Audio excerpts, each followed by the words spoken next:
Atlanta Falcons on the road at the Carolina Panthers, and we have an oppo situation here, boys. I am on the Atlanta Falcons +3. I guess in theory, one of us could win and one of us could push, but then that's just not the greatest thing in the world because Brad is on Carolina Panthers -2.5 in this one, a total of 42.5. Brad, I will give you the floor to state your case as to why you like the Carolina Panthers here at home against the Atlanta Falcons. Right. I think with the key matchup, we discussed this game when they first played, and the key matchup was Carolina's defensive line, which is second in pressure rate, second in pass rush win rate against the Falcons' offensive line, 29th in pass block win rate. And that first game, they were all over Matt Ryan. I think they had a 40% pressure rate, and the Falcons scored 13 points. What's different this time around? To me, nothing. So I suppose, the question, and I'm guessing your angle, Matt, is got to be that Carolina's not going to score either, which, they might not. Obviously, Cam had like the worst performance of any quarterback ever in that Miami game. I think it was like historically bad completion percentage over expectation.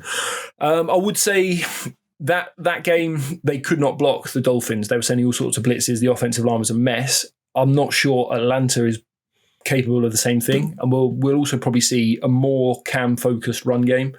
That was the talk from Rule why they fired Joe Brady, that they didn't run it 35 times a game. So I'm guessing a lot more Cam running, which maybe the unders to play. 42.5. That first game there was 29 points scored. I think 16-13.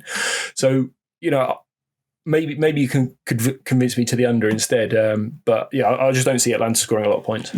Yeah, I mean, I look at this, and Steven, I'm sure you probably did the same way. I know you didn't play it straight up. I think you've got this thing in a teaser leg as well. But for me, I just don't think Carolina is where they sit right now. And again, if I kind of go back to my power rankings, I have these teams ranked fairly similarly when it comes down to it. And I'm getting 3 points with one of those teams. And if I'm getting 3 points with one of those teams that I have literally a spot or two apart, I'm going to take the full field goal every single time in a game like that. I mean, Cam Newton, yeah, they're going to run him more for sure. And it's going to be because they have to, because he's as dreadful playing quarterback as we remember him being. And so now of course you don't have McCaffrey anymore. There's all kinds of things there, I think, that are kind of moving against this Carolina team outside of just that defensive line, which again, yes, there is that defensive line there for this team, but this defensive line, for whatever reason, as good as they are and as good as the advanced stats they say, like,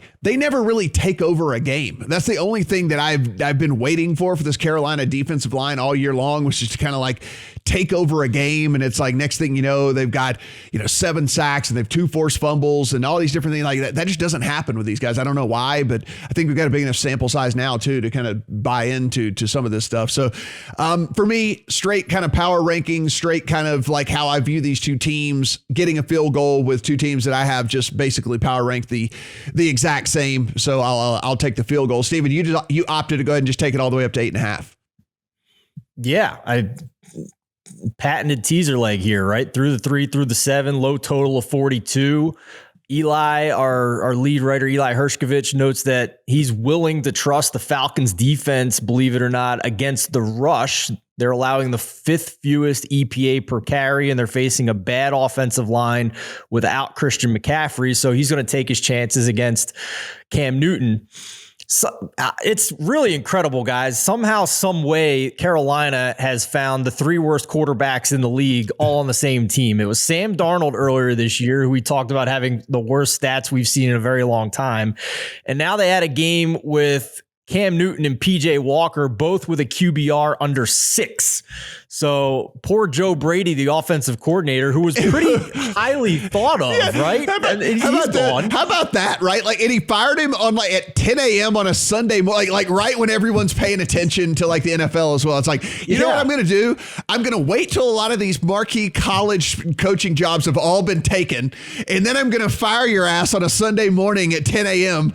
and blame you for Cam Newton and Sam Darnold and PJ Walker. Like, I mean, the offensive line. nobody wants to work for Brian Kelly at LSU, so maybe Joe Brady can go and work for him there. But I mean, yeah, it was just a very strange situation. So apparently the reporting was that Matt Rule wanted him to run the ball more, 30 to 35 times a game, probably because their quarterbacks suck ass, and they didn't do it. And so here we are. So if the head coach wants to run the ball more to try and mask the passing game and the lack thereof, and I'm getting 8.5 on the other side in a teaser leg with a total of 42, it sets up pretty nicely for me. So I'll let you guys debate on who's going to win the game, and I'll just take one side here more than a touchdown. Yeah, listen. I have television priority as well. This one will be on kind of one of the bottom corner screens as far as the cathode ray tube TV. As far as that goes, I'm definitely not going to be jumping up and down about watching that one either.